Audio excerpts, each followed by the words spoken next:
Ruby Rose, the huntress and leader of Team RWBY. Ed Gould, the colo-loving artist of Eddsworld. They're both cheerful and wacky and been through the many adventures with their team. And as I am your host, Mrs. Analyst, at your service to analyze these two on their weapons, skill, and let's find out who'd win this matchup. Remnant, home of weapons combined to be guns and lots of monsters. Ruby Rose was born to Summer Rose and Taeyang Long. After her mother died, she grew up in Patch, near the Kingdom of Vale. And for a normal girl who wanted to be a huntress, her life was normal. And when she got into training with her dad and uncle, she had a big old scythe for a weapon. This is Crescent Rose. It is a large handmade mechanical scythe that can be converted into a smaller form, and the handle of the Crescent Rose can convert into a gun. More particularly a sniper rifle. And there's also dust elements she can use too, such as ice, fire, anti-gravity, lighting, all sorts of things. It can also cut Grimm in half, take a tree down with a swing. While Ruby may not be a fist fighter, Crescent Rose lets it be a fault. She really should try on her hand-to-hand combat skills. It would be terrible if she didn't have any cool powers. As you know by now, all huntresses and huntsmen have an aura, a soul-powered energy which allows them to heal from damage and be invincible for a while. An aura can last against damage, but if they suffer enough damage, the aura can break. Ruby has the power of a semblance. You see, some semblances are very different. Ruby is no different. Her semblance is speed. This allows her to sort of fly cover and do incredible things, including killing a group of Grimm before the shells from her gun hit the ground, creating a wind vacuum during a very terrifying food fight. And then her final power, her silver eyes. Ruby's silver eyes, which she inherited from her mother, from the god of light who created all that is good in the universe. These eyes can create a beam of light that harms all that is made from the god of darkness. This harms beings like Grimm, possibly Salem, and for some reason, the maidens.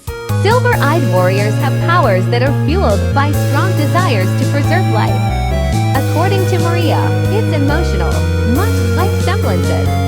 As preservation is considered an extension of creation, silver eyes can work against Grimm as they are manifestations of destruction. While this power does also have its flaws, including that she doesn't have much control over her power. She has to think of why she defends others, and it works, sometimes. It only works in a state of concentration and positive thoughts. The end result is that the Grimm she sees with her silver eyes turn to stone, then to ash. With all of these powers, Ruby has accomplished many feats, including defeating Team JNPR in a chaotic food fight, leaping off a bunch of missiles, and beating a bunch of other foes. However, there were some faults, like that time she lost her scythe against a white fang grunt, still young and inexperienced. And even with her petal burst, she can still be overwhelmed or tagged by other semblance users. Speaking of petal burst is a semblance that allows Ruby to break down her body into rose petals and move at superhuman speeds, reassembling at the destination. This is achieved by deconstructing into a cloud of molecular components, with the rose petals representing Ruby's aura. This process not only grants immense speed, but can also be used to create powerful winds, carry other people, and evade attacks by momentarily deconstructing. But she faces the struggle of handling the weight of the world in her hands, which caused an emotional breakdown for her. But despite all of that, her team supported her and entered through a portal, and had a moment of unity after defeating the Curious Cat, with John also mending his bond with Ruby. It is expected to show the team addressing Ruby's issues and trauma as they move forward, as the friends were not fully able to help her at the height of her breakdown, but they'll stick together with what comes towards them. In this world, where there lies 3 friends, used to be 4. But Tord was a twist villain and got his cool giant robot destroyed. But I mean, hey, we got Matt, who's a little narcissistic, and Tom, who's the punching bag of the group. And then Ed, usually the leader, and likes to poke fun. He's the artist and tries to make a pun. Here in Eddsworld, we follow the adventures of Ed, Matt, Tom, and sometimes Tord. Throughout these adventures, they face zombies, visiting Hal or getting killed by a masked maniac. While the show doesn't take itself seriously, Ed does have some abilities and arsenal, and he's a quick strategist too. Such as when he made an escape plan from his future self to drive away in. Bumper cart? What? Or that time he and his friends tricked the zombies into a bunch of games like they're in a Scooby-Doo episode. Not to mention the time it along with Tom and Tord made the Batmobile. Ed is ranged with a wide variety of weapons, such as a chainsaw, a literal gun, and his classic shovel. He's got a magic marker in which he draws anything that comes to life, and he can use Matt's pictures as a shield to deflect lasers. Until one day, from a blast from his neighbor Eduardo's radioactive satellite, it hit Ed and granted him superpowers. And he came up with the name of Power Ed. These powers are flight, X-ray vision, laser eyes, ice breathing, super strength, and enhanced senses. However, if he gets damaged a lot, he'll lose most of his powers but flight. But he is trained in the military and is a yellow belt in karate. He's fast enough to dodge bullets and lasers, which should put him in FTL. He saved Christmas 3 times, killed 16 million clones, and kicked a can into the sun. So this amount of TNT would be 164.19 petatons of TNT and puts it at star level. And he's clearly got cunning of vehicles such as a motorcycle, a tank, a Wienermobile, and the Boxmas bot. And it has shoulder rockets. And Ed is really durable as he was able to torn through his body and survive getting ran over by a train. However, Ed is occasionally oblivious to his surroundings, often running away from threats before fighting them. And Powered is only accessible through radioactive exposure, and after several hours, Ed will run out of juice to use his powers. And despite his friend Tord betraying his friendship and destroying the house, Ed will always be friends with Matt and Tom, where they live in a cozy apartment together and still hang out with each other. Ed's world will keep spinning. Well, it's a funny story actually. It all started when I was younger, and I'm apparently Tom, you're mumbling. Tom, I can't. What are you doing?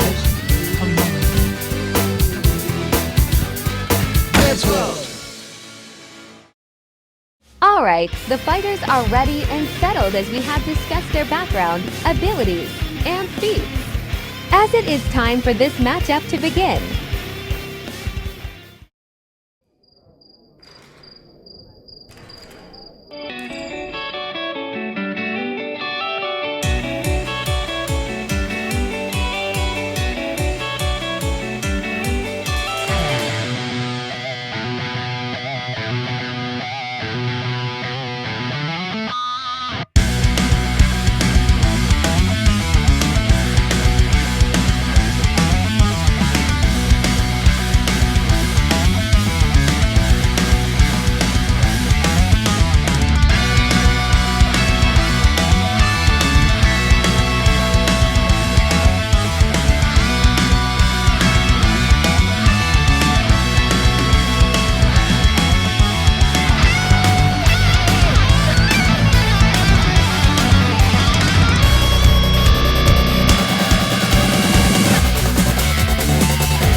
Whoa!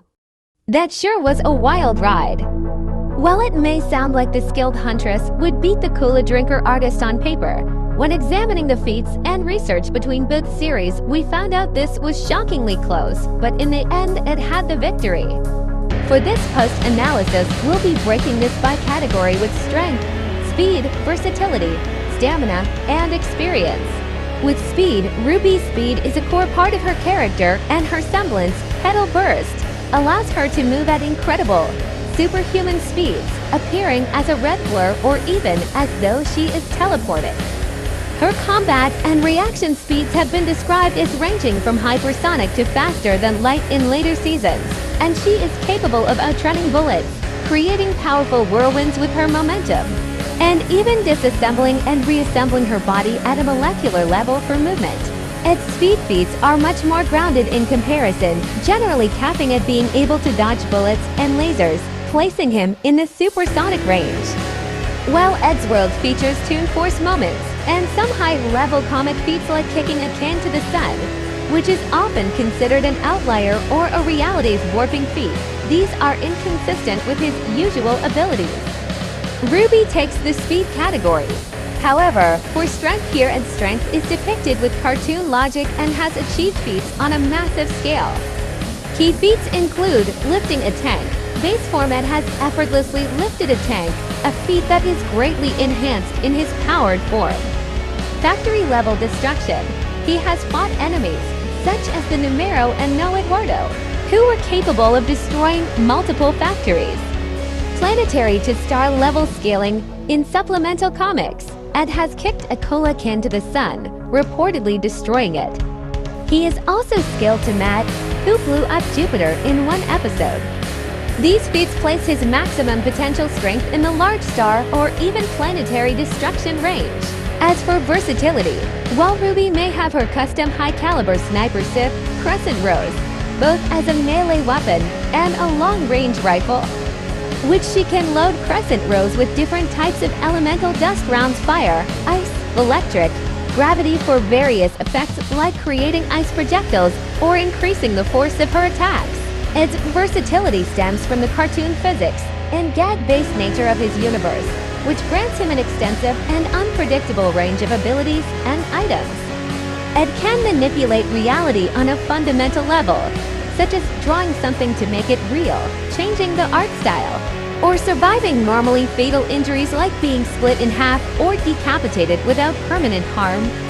He can pull a seemingly endless variety of weapons and plot devices out of nowhere, including shotguns, a nuke, a giant magnet, and a healing gun. And the Time Walker thing light in which he can time travel with, Ed takes this category of versatility. But for stamina, it is a pretty close call for RWBY, but then again her semblance is limited due to the few key limitations, and Howard can tank a couple of damage. So this one is a tie for stamina. As for experience, RWBY was trained by Young, Oobleck, and Crow. She's still rusty in how to fight hand-to-hand. And well, yes, taking down a Nevermore is impressive, but it surprisingly takes this category. For starters, Ed has undergone formal military training, which provided him with knowledge on assembling and using a variety of weapons and general combat skills. He holds a yellow belt in karate, indicating a basic level of formal martial arts training. Ed is highly skilled in using a wide range of weapons, including firearms, shovels, mops, baseball bats. He often improvises with his surroundings as well. While generally average in everyday intelligence, Ed is noted as being above average in combat situations, capable of quickly assessing a situation and utilizing available resources. Throughout the Eddsworld series, Ed has frequently engaged in combat, facing numerous threats and emerging victorious, such as fighting off countless zombie invasions, defeating hordes of genetic clones of himself and his friends, engaging in fights against his rival, Eduardo, and the main antagonist, Tord, aided in stopping Tord's plan to take over the world. And while RWBY is a huntress and has taken down Grimm throughout her journey, it just seems she's gotten banged, boomed, and splatted by Ed's superior strength, versatility, and experience, so the winner is Ed